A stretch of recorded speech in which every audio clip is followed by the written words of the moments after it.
And welcome from Rockport, Massachusetts to the October 2025 edition of the Wicked Redeemed podcast, where we are seeking to explore the intersection of the ancient Christian faith and our present culture with some New England flavor. I am Matt Wigton with my co-host, Shayna Stoll. Thanks, Matt. It's great to be back for our second episode. In today's show, we're going to hear an amazing story of redemption from our friend Craig Hermann. But before that, we're going to do a real quick recap of our first show and some of the discussion on what it means to be a townie in New England and our own church's recent church bell controversy. Yes, much to come in today's episode. As we start off, we should say thank you to those of you who have tuned in. We've had a terrific response with people listening all over the country and even in a few other countries. Can we say we've gone global? We're global. I mean, it's like 3 countries, like 3 people. Look at but us. I think we can say we're a global operation. Skyrocketing. Yeah. We are definitely a global operation. Yeah. No, we are so appreciative of all of your support, your suggestions, and your encouragement. Please follow us on Facebook, Instagram, YouTube, and you can stream our podcast on any of your listening devices and on any of your platforms. But we love to hear from you, our listeners, so please reach out. In episode 1, we explained the purpose of the show. We unpacked our name a little bit and laid out where we hope to go with this podcast in the future. If you've not listened to that episode, we encourage you to go back and do that right now because it will make a little bit more sense of where we're going in today's episode. Yes. And one of the key aspects of this podcast is that we want to hear from people with different stories as we consider the relationship between the Christian faith and our present culture. We're also offering these stories from a really unique perspective where both of us are living in a sometimes quirky coastal community, right, in eastern Massachusetts and working in a historic church in that community. Now, this quirkiness has been seen recently in some online discussion with our town regarding our church's bell. Now, this is in one of those community online forums that many communities in the country have, and they all are the same in the sense that these forums usually go into all sorts of murky and dark and questionable places. They can. But one would think, right, like who could have an issue with a church bell? But some do. But so there is a little bit of a backstory, all right? So we just finished our church renovating our historic steeple in the last year. And before that, there had not been a bell ringing for 40 years, right? Yeah, that's right. And prior to that, prior to the 70s, it was rung for probably about 125 years, calling people to worship and also alerting the town to major consequential events. So we started ringing it back when it was operational last year on Sunday mornings for about 10 minutes prior to the service. This is the customary way of doing it. In fact, still today in many villages in Europe, they ring their bells for much longer, for like half an hour on Sunday mornings. It's really a rich and wonderful tradition that represents the church inviting people into worship and fellowship. Now, if you're not quite into the church thing, I guess you could view this as a public service that we're sort of giving the town a wake-up call, because if you're still asleep on Sunday at 10 a.m., it's probably time to get up. What is funny and why we bring it up is because of the fact that several people in our community are confused about why the church is even ringing a bell on Sunday morning. Like, who could imagine? But someone on social media called it a Gilmore Girls moment. And Matt, could you please give us a little bit more insight into that? See, it's funny Shayna asked us because we put Shayna mentioning the Gilmore Girls in the show notes, just thinking that that's the natural thing. But Shayna's actually never watched the Gilmore Girls. Usually Shayna's the one who's up on popular culture, and I'm not. I've watched like a handful of TV shows over the last decade, and the Gilmore Girls is one of them. Happens to be one of them. So he's our professional. That's a long story. And the point is that in the Gilmore Girls, it's based on a fictional town in Connecticut called Stars Hollow, and it's a very similar town to Rockport. We'll take your word for it, Matt. It is, yeah. Okay, well, this confusion demonstrates to some degree like what we are going through as a culture and trying to understand the role and the purpose of the history of the local parish. But all I can say is, you can ring my bell, ring my bell. In other news. Okay. We need to follow up on a discussion we had in last month's show. In this episode, we gave a little background on our own stories. Short synopsis I am a recovering, self-righteous Midwesterner, now 20 years in on my journey in New England. Shayna is a recovering, wild, hippie, pagan New England native. But here's the controversy. Last time I called Shayna a townie. Now, this term is a vaunted and privileged title in our little village. And I confess, I misused the term townie. I've been called a lot of things, Matt. But this one is undeserved. No, you made a huge mistake. And I told you I'm right. And I'm glad that we have it on record. We were informed by our good friend and a friend of the show and official townie advisor, Caitlin Favillaro, who, if you're watching on our YouTube video, we have a cardboard cutout of Katie's face, which is a whole other story. And Shayna's holding it up.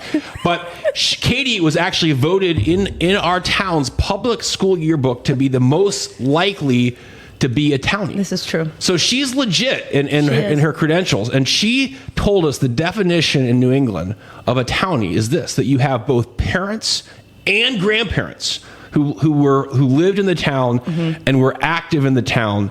And I mean, that is a long time. That is older, generations. There are U.S. states that have not been around that long. That's true. Yes. So I own being a New Englander and all the other colorful things you called me, but there is a shot that my grandkids could be townies, I think, and your kids. Well, yeah, maybe, but your great grandkids. Maybe. I thought about it. I think it's your great grandkids have a shot. But anyway, Katie, we love you, and thank you for setting that straight yet again. And congratulations on being a true townie. And now, Katie is the first official designated friend of our show. Congratulations, Katie. She'll be on a show in the future for sure. Congratulations, Katie.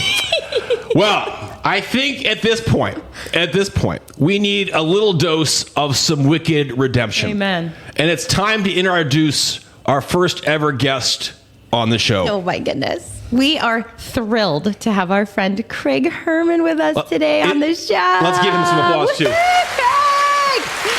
Craig!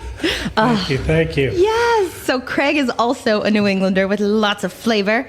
He's our brother in Christ, and I have had the pleasure of getting to know Craig more through our involvement in our local recovery community, AA most specifically. And I think we both share a great taste in music. Yes. Right? I've had the pleasure of recently attending a reggae concert with Craig and a group of friends, and let me tell you, he is the most fun person in the crowd and dancing with the biggest, friendliest smile you'd ever hope to see. We've also been part of multi-church community-wide worship nights, and I like to refer to him as Sir Mix-a-Lot because his tech and music skills are like top-notch. But what's even cooler about Craig is his absolute sold-out love for Jesus and his testimony of faith. Craig, thanks for joining us today. Thanks, Craig. Thank you. So to help us start off and give us, a perspective from your perspective, how do you describe New England flavor? New England flavor. Well, I sent you that text message going. I know. You got to give me some more background on what you're looking for. So I Googled it, and it came up with, New England flavors like fried clams. There you go. And all sorts of stuff. And I'm like going, yeah, but I don't really know what that has to do with the podcast, right?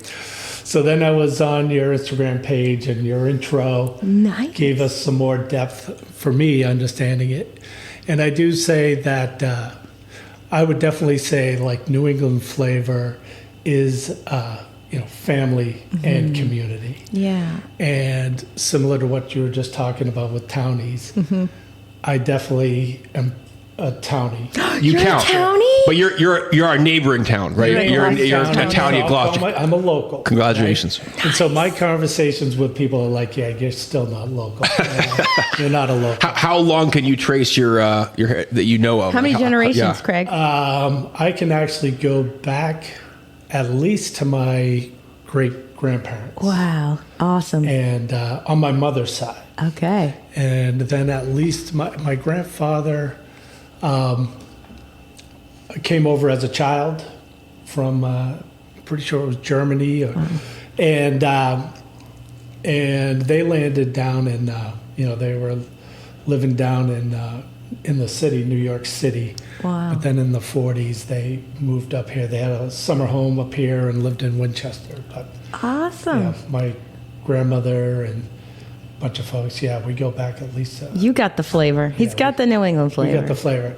But when I think about that, the flavor and the idea of community and friends, it's like, I'd go to music festivals with all my buddies. Like we'd plan a big trip, and they're like, wait a minute. It's like, you guys went to grade school together? And I'd say, yeah. And our parents went to grade school together. Right. And they're like, I've never heard of anything like that. And that's from people from Utah, California, New York, when we'd meet up at shows. Yeah. And they're like, oh, this is the Gloucester crew, and they'd be like, these people are weird. We're just spicy. Full of flavor. That's the flavor. That's the flavor right there. Flavor. Love that. Well, so what is we do live in a really beautiful, special place. Well, if you had to say, like, what's your favorite part about where we live here in Eastern Massachusetts? It's got to be the fact that we're on the water. There's somebody like, I went to school up in New Hampshire, and every time I'd come home, I'd be driving up over the Apine Andrew Bridge, and I'd always roll down the windows. Get the breeze. Get the breeze, but get just the smell of the sea. Yeah. Even if it's low tide, it's like, that's extra still briny. Gloucester, Yep. But this water, the quarries and everything, it's nowhere else. And for those who may not be listening, or who might know the area, Gloucester, is connected with the sea for 400 years. That's defined that town in so many ways. It's dependent on the sea for its livelihood. Absolutely. Okay, Craig, next question. How long have you been in New England, and what brought you here? You've sort of answered this. Yeah, born and raised. Born and raised. Yeah. There we go. Yeah.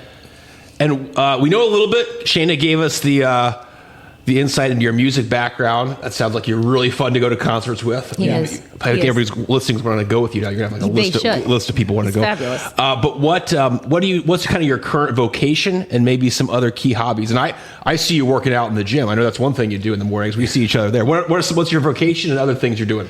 Well, I work out at the gym so I can go dance for hours. There we go. But my vocation, I'm an architect by trade. Yeah. So I've got a local business. With the architect, there's a architect of record that works for my business. He's the vice president. And so I could do the local residential projects that I do mostly here on Cape Ann. Awesome. And then we have a lot of commercial industrial clients that, which is That's awesome. Yeah. So working here with a lot of local contractors, homeowners, and bringing them through the process of what it takes to design your home. There you go. And then walk them through the whole process of designing and building and making them happy. Nice. All right. Give us a tiny window into your story of redemption. Lay it on us. Little story of my redemption. Well, so with my whole live music background, love for the music, there was a lot of going to concerts, follow the Grateful Dead, and Fish, and there was a lot of partying with all of that scene. And so the partying was lots of fun until it wasn't enjoyable anymore, and a lot of drinking locally and doing a lot of drugs locally in a party aspect. And so when my brothers got about 6 years of sobriety on me, so when the pain got great enough, I turned to him. Praise God. Yeah. Excuse me. And he, so he brought me into the recovery community, and, that's when I started looking for a higher power, because they told me I needed one. And it was all about me at that time learning how to take suggestions. And so when I have a good friend of mine who passed away from a heroin overdose that is at Seaside Cemetery over in Lanesville. And on his anniversary of his death, I always go up there and spend some time with him. And I'm a week sober, and I'm up there with him going, I got to figure out this higher power thing. And I'm like, I don't even know what that, what that really is. Right. And so during that conversation, it just came to me of saying, if I believe that he's in a better place, he's with my grandparents, I must believe in heaven. And if I believe in heaven, I got to believe in God. And so that was the starting point for my recovery, because I truly feel like the obsession to drink was lifted. Praise God. And people in the recovery community is like, yeah, you're on a pink cloud. Just don't, don't fall off the pink cloud. And I know now that I've never fallen off that pink cloud so far, And I just started taking all those suggestions. And in the big book, there's a appendix in the back that says, I'm paraphrasing about some have this eureka moment with their higher power, and others it's more of an educational variety. And it's like, don't knock what you found in, organized religion, right? Right. So that put me on a path to want to spend more time with God in my recovery. And so then I, was looking at a couple other churches and landed at Trinity, and that's where I got baptized as an adult, because I wanted to, be baptized in the church before I got married in the church, And I know now that baptism has a whole different meaning than the religion of marriage, but it was my path, know. And then through serving still in my recovery community, and then finding a home at the community church in East Gloucester, that's been my path, and love every moment of it. It's so beautiful. Thank you. Yeah, Craig, I mean, I know what you just told us really encompasses several decades of time. So it's sort of a short summary of a long story. Yeah. And I think we see in a lot of people's stories, there's always like these key moments. And you mentioned some already, sort of with the death of your friend. And that, are there maybe some other key moments along that journey that you would say were really pivotal in your growth and in your development throughout that time? Yeah, another part of my story is the first and last person I ever lied to when I was drinking was my father. And I remember each moments of those specifically. And I think it was like 14 or 15 years old, and the first time I got drunk was at a family friend's first communion party for their daughter, right? And a buddy and I were drinking champagne out of the cup, so it was like, all right, Subtle, this is going pretty good. And other friends were going to a concert, and I wanted them to give me a T-shirt. So my dad's sitting down at the end of a table. I asked him for some money, and he was like, "What are you drinking?" And I said it was ginger ale, right? So I lied to him, said it was ginger ale.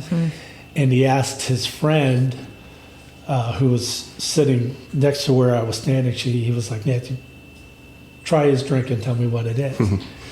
And she took a sip and said it was ginger ale. She covered for you. She covered for me, but she gave me the hairy eyeball. Just like the look on her face, right? And I knew, my dad knew right away that he was like, she's lying. But that was the first time drinking that I lied to him. And then the last bender that I was on was over Father's Day weekend. And he was down in Florida, living in Florida. And I literally started partying on a Friday, and it went straight through to Sunday night. Wow. And when I finally woke up on Monday afternoon, I completely forgot to call my dad on Father's Day. So I called him up, and I apologized for not calling him on Sunday. And I told him that I was working on a friend's boat and completely lost track of time. And he was like, "Oh, I thought it was raining up there all weekend long." Oh no. And I said, "Well, he's got a big barn, and we were in the barn, and that's why I didn't call you when it was raining." He's like, "Oh, I thought you forgot about your old man on Father's Day." Right? And that just, it just tore me apart. So those are, so my dad plays a big role in there, and it was those moments where I was like, "This has got to stop." Yeah. Right. So when people find themselves in moments like that, like wrestling with some of the challenges like you've experienced in life, like what kind of encouragement can you give them? It's like, I'd say my recovery, my faith, and my relationship with my higher power plays a monstrous role in all that I do, right? When it comes to church and when it comes to the recovery program and helping out others. And I've never really sponsored a lot of people in the recovery program, but I think I can really point people to their higher power. Definitely. Right? And because that was my path, I say that, I know now that God got me to AA and AA got me to Christ. That's so beautiful. Right? And so with that, when I meet people, and I've had multiple friends of mine who've witnessed my own recovery and have called and asked me for help. Right? So I tell people, like, they'll want me to sponsor them, and I tell them the same thing that my brother told me. He's like, "I'm not going to be your sponsor because your sponsor's going to tell you stuff you don't want to hear. And I don't want that to ruin our relationship." And I tell people, it's like, "Listen, I'm more than happy to help you, but you should find a sponsor that's going to be honest and truthful to you." And I'm like, "But for me, the AA was it's the spirituality of the program. Yeah. That's key in my recovery." And I said, "You'll find out that relationship is going to be key to your recovery. And if you can start off with whatever it is to be that higher power, it's going to take you so far, and your spirituality is going to change. Your values are going to change in the way you exist, the way you serve. It's going to change your life, and it's going to blow your mind, It's incredible. And so that's usually what I tell people. I'm like, "I can help you, but you really need, God to help you more." That's so great. And so you're saying too, it's like your example. People have just come to you as they've seen this change. That's been the most powerful way that you've been able to connect people, and then just be honest with them when they come to you. Yeah. Well, what if somebody's in a situation like this or some other place of despair, and maybe they think that they're beyond hope of redemption? What would you say to somebody who thinks that? Maybe they've tried recovery, they've tried finding God, and they just think, God's not there, or I can't do it. I'm beyond hope. What would you say to them? I tell them that He's the one who gave me the strength, right? And I've seen Him give the strength to so many people now. And, I think it's important too, where everybody's path is different, right? And so if they don't believe in God, I try to tell them, but find that thing that's spiritual enough that says you're not God. Right. And what you're doing is destroying yourself and probably hurting others. But there is hope, right? And I know now that it's like, yes, Jesus died on the cross for all of our sins. And it's like when I found that out, it took me years to even understand that. And I remember having conversations with people about, transgender issues and stuff like that, and how that might, work within the church. And I'm like, I don't even know why Jesus died for my sins yet. Can we slow it down a little bit? And it's like I even have a hard time saying his name in a sentence without it, being blasphemy, know. And I'm like, that's where I need to stay in that lane for myself. I'm like, but I know that what he's done for me and so many others, I'm like, it's changed my life completely. And it can happen for you too, if you just let it happen. But it sounds like saying, like, you have to come to that point where you understand your need for God. Yeah. And that's so critical. Yeah. Right. All right, I'm gonna skip some questions because I really like this one. Okay, you can do that. Okay, so from your perspective, what are some of the common misconceptions about the recovery community? And I'll just add, maybe specifically within, but also with the church as well. Right, misconceptions within the church of the recovery community, because I feel like it's a little. Even though we should be loving our neighbor and opening up and like helping those who are, suffering, there's a little bit of a stigma sometimes with like alcoholics or drug users, and it's unfortunate, but it's like one of those unspoken things in the church, I think. Right. And I think that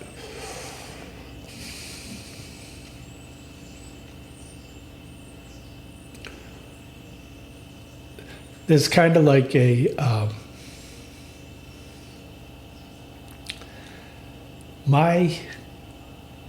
I never really saw those types of stigmas from it, right? And maybe that's because of the church that I'm at now. Yeah, you're in an amazing church. Right? And that, in Cape Ann, the recovery community is massive. Yes. And everybody, in a sense, knows how hard addiction is for so many people. And I think that also gets back to the New England flavor, right? Because so many people feel that those communities are so needed and so popular. Now, is it something different in other parts of the country?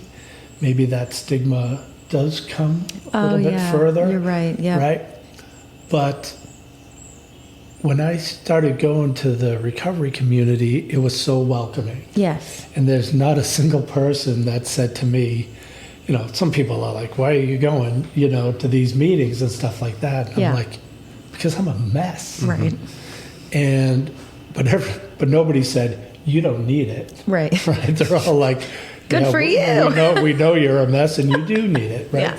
So I never really acknowledged or never had any negative interaction with people relative to it. And it's the same type of thing for me for community church, in the sense that understanding now as a non-denominational church, they're focused on the gospel, right? And we go, sermons go back into the Old Testament and to see where God was present and all of that too, and where it is today. And so it's that type of welcoming from that church that resonates with the recovery community that I've been in through. Yes. And so even when I was like meeting with one of the pastors, doing some one-on-ones as I was moving towards membership, he'd bring up things in the gospel, and I'm like, that's just like this in the recovery community big book. Yep.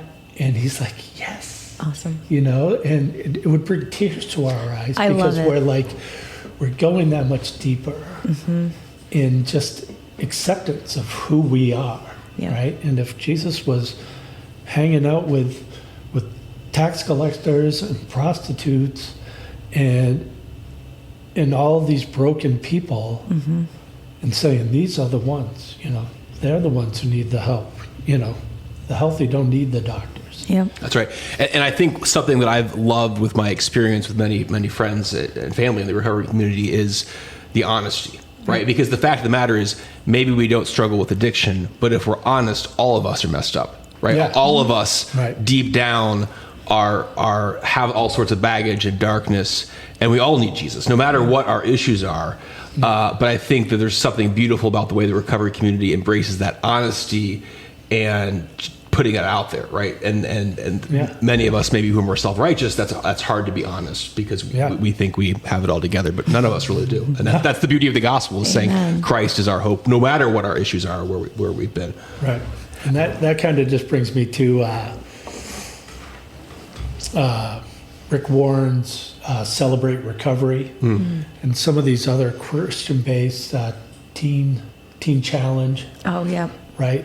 But like Celebrate Recovery is just like, it's for any type of recovery needed, right? It's not just about substance. substance So it's like and emotional stuff. recovery. That Well, and I think that gets to, I could hear some people, and I've heard some people say before, well, AA or different parts of the recovery community may not go far enough, right? Because you just get to the higher power, and that can be this ambiguous force. It's not Christ. So that's maybe the criticism sometimes that people in the church might have of some of these organizations, is saying we're not getting people close enough to the gospel. How would you like? And I know that there's even a debate within the recovery communities. Well, how much do we talk about God? And that's sort of a tension sometimes, right? Well, so then my opposition to that is to say, how many Christians don't have a relationship with Jesus, right? Mm-hmm. They might be the go to church on Sunday type of person, but are they going home and kicking the cat? Right. Do they know what their Bible says? Yeah. Do they know what this? Do they have a relationship with Jesus? Right. And if you're sick and hurting and need help, you in the recovery program, it's like you need God. Yeah. You need to have that relationship with God. You need to lean on Him, and that's why for me it was like, I want to lean on Him, and I want to get closer, and I want to know more, and that path took me to community church. Beautiful. So you're not afraid to say it's just beyond some ambiguous spiritual force out there, but that there is a God Absolutely. that we can know, right? Oh, yeah. Yeah. I love that. If Can it you gets- say it again? The God brought you to AA, and AA brought you to Christ. It's so beautiful. Yeah. I love that. Well, and it's like if what brought me into the doors of that hall for the first time? Well, who kept me alive that I could walk in the doors? Right. I've done enough drugs and alcohol. That last bender, I should have died. Yep. But I woke up, and when I first woke up, I was like, I was surprised that I was alive. To be honest with you, it was that bad. Where are we now? Oh my goodness, what a story. Well, I think let's move. I love, Craig, that you've mentioned your church, and I love that here on the podcast, even though Shane and I work for one church, our goal is not just to advance our own church, but to say we love all the churches working together, right? And that there's a global and historic church that is on the move, that God is working through in Eastern Massachusetts and all over the world. And so it's so exciting to be part of little parts of that big thing, right? Yep. And to celebrate and love other churches in our community. And we love your church and the people in it. And with that said, why don't, I guess, before we talk more about your church, any other thoughts on how local churches and recovery communities can overlap and work together? I think that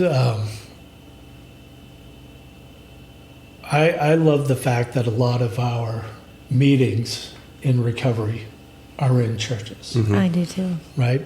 The work that the Grace Center does pulls it all together, and we got a couple of men's small groups at our church that guys from the recovery community are attending, right? So when we're putting on, so we do a spiritual 12-step retreat that I'm a part of a committee in a nonprofit that puts these men's retreats on, and we usually have we've been having a pastor come up to these retreats, and he'd do a service on Sunday, but he'd have one-on-ones, and he did a lot of prison ministry for a while. Right. He was a part of Salvation Army, and but he had passed away from cancer a couple of years ago. So the committee had asked, who can we find who's another pastor? So I reached out to one of the guys at our church, Right. and he was like, "Yeah, I'd love to be a part of this." So now he's meeting men in recovery and doing these one-on-ones and doing a service, because there's a lot of guys that are in recovery that are, grew up in Christian households, and got lost. Right. But now in their recovery, they're strong too, and they're contributing to their churches that they go to. And then when this pastor came up on the first retreat, there was this old timer that I knew would kind of like, put him under the lens. Wait, hang on. Can you just give a quick? What's an old timer? You gotta. An old timer is somebody who's got at least 25 years or 30 years of recovery. Yeah. So when they speak, everybody listens. Yeah. Like if an old timer, you listen. It's like the elder of the community. 100%. Yeah, Yep. right. That's what it is. And this one particular guy, he's got like 45 years now. That's awesome. And we've been doing these retreats with him. He actually started the retreat, and but I knew that when Pastor Matt was going to come up, Not you, other Matt. yeah, There's a lot of us. yeah, I was like, you got to meet Bobby. And so Bobby signed up. He was the last one. Like we had a time slot list, and you could meet Pastor Matt, and somebody was in the last spot, but he put his name after that. Of course he did. Right. Yep. And it was like, "Hey, Bob, that's getting in close to dinner." He's like, "It's okay." It's me. And He could do that as the old timer. He Yeah. can play that right. card. Yeah. That's Yep. right. He's And seniority. but he liked what Matt shared with him one-on-one, and then his sermon on Sunday morning, blew the doors off of everybody, and he was like, "Whoa, this kid's good," And I think I've kind of like gone off, but I think that the churches, being involved. Well, you're saying that example of that retreat Oh, that's a is great a specific, example. and the involvement of the pastor. Right. Great examples. Right. Yeah. And so getting to know him and getting to know other guys on the retreat, right? Other local guys in recovery are like going, he wants them to call them. It's like, yeah, if you're like, give me a call. Let's do coffee. Let's do Awesome. something. Yeah. And then there was we get a small group that meets at 7:00 in the morning. And the one that I was a part of and started during COVID, we had to put it on the back burner because of some of the guys, proximity of time and things going on and shifting. So I started to go to this particular morning meeting, and then other guys were like, I want to go to that. Cool. So guys from recovery aren't even going to church, but they're coming to the small group and getting into the meat and potatoes. Right. That's amazing. And they're just like, that is more what they need to Yep. to be a part of, because it's an interactive conversation. Yeah. And they're just like, I still don't get it. And it's like, But they keep showing but up. that's Part of the process, Yeah. the journey. Yeah. And that's like Yes. what it is at the meetings, the AA meetings. It's like, I just don't get it. It's like, but just keep coming. That's right. Keep coming. So it's the same message, and that's how they intertwine. And it strikes me there's so many similarities between like the purpose of the recovery community and the church. I mean, again, not the same the crossover.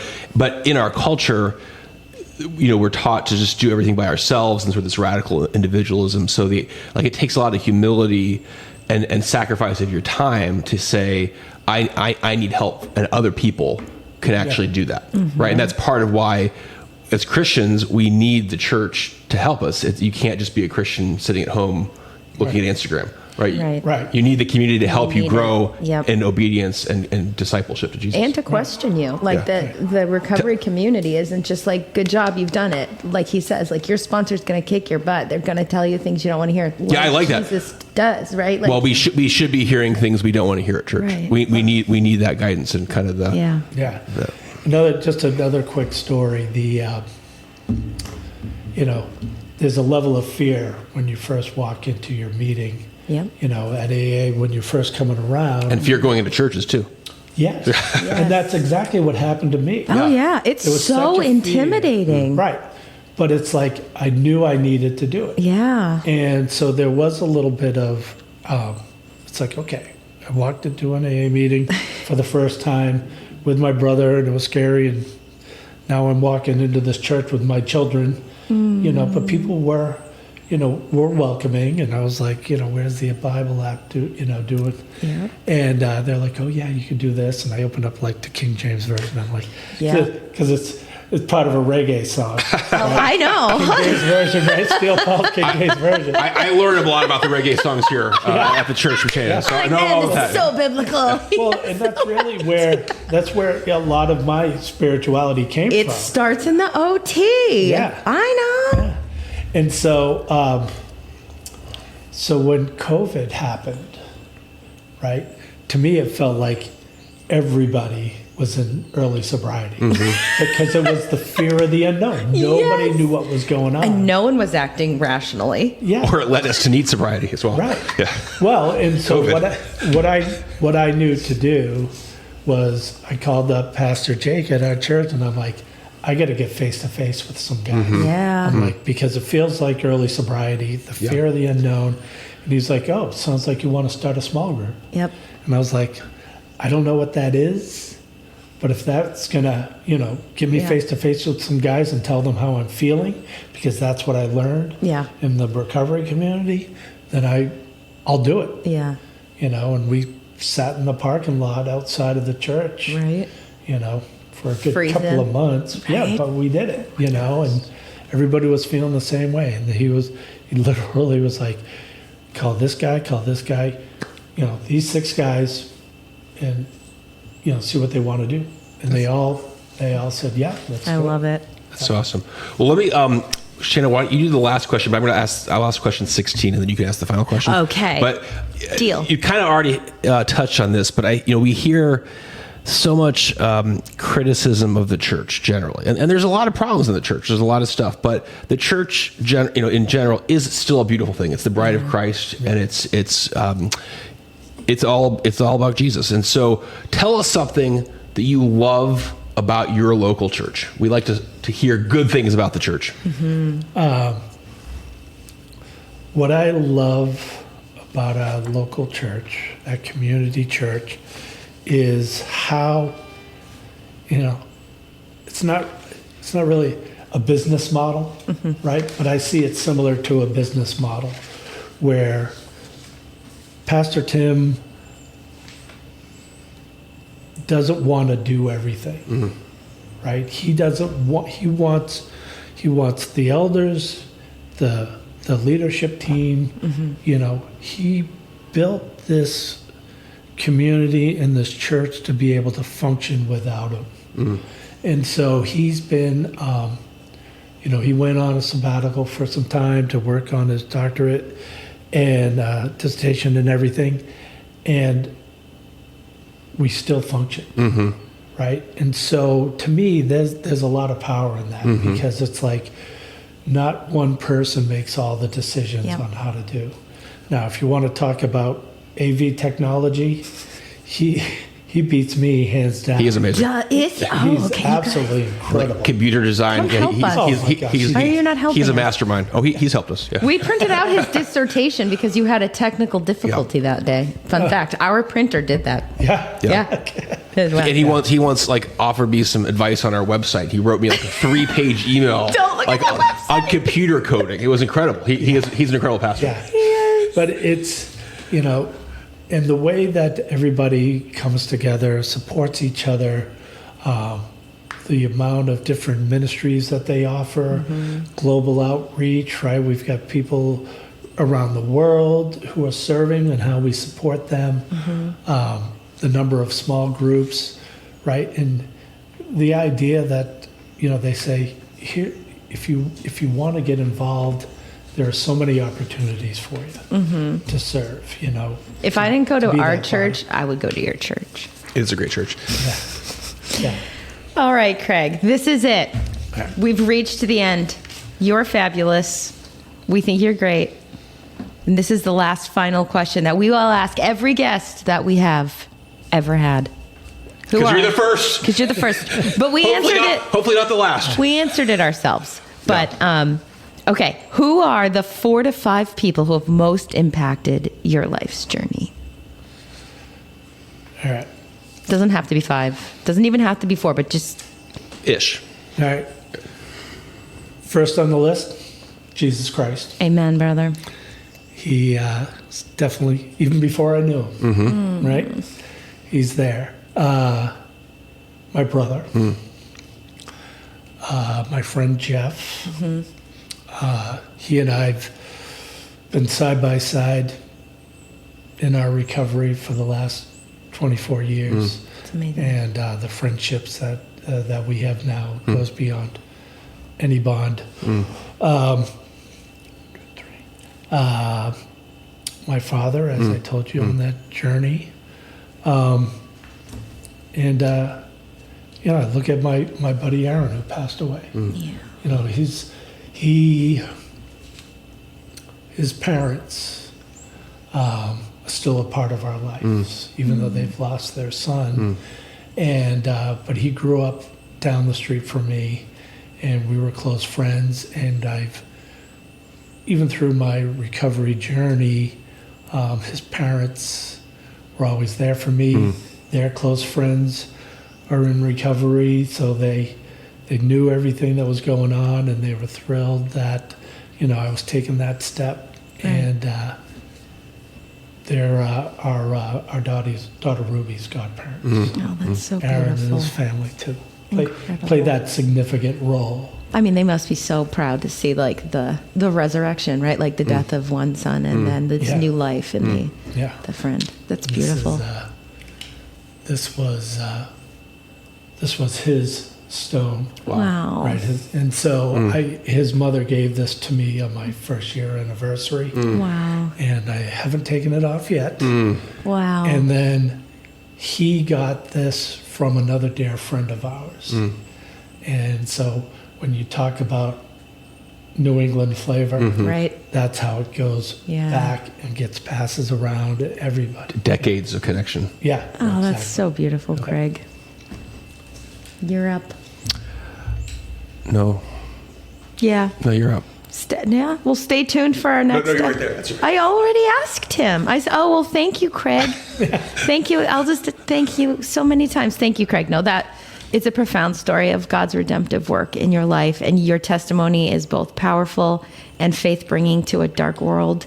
The way you help point others to Jesus through your life experience is a beautiful picture of biblical love. And now, you get to stay tuned for our next episode. That's in right, November. That's right, Craig. Thanks so much for your time. Appreciate you being here in a busy week and sharing from us a little bit of your experience and your journey with us today. And I think it will be very encouraging to many that are listening, and hopefully helpful to them as well. So you've truly been a terrific first guest on Wicked Redeemed podcast. Yes. Oh, it's been great. So, Matt, remind everybody to follow us. Yes, follow us on social media. Give us a good rating and pass on the podcast to others. Also, if you would like, we've got some Wicked Redeemed merchandise. I've got my polo on today. Now I have my hoodie on today. We got these little what are these called again? Decals. We'll give Craig one. Craig he gets a decal. multiple decals. Yes, you can put it wherever you want. Oh my goodness. Yep. And right. follow us on social media as well. Yes, on behalf of Matt and our team here in Rockport, I would like to thank you for joining us on this edition of the Wicked Redeemed podcast, where we seek to explore the intersection of the ancient Christian faith in the present culture with a New England flavor. Keep your eyes and ears open for Wicked Redemption.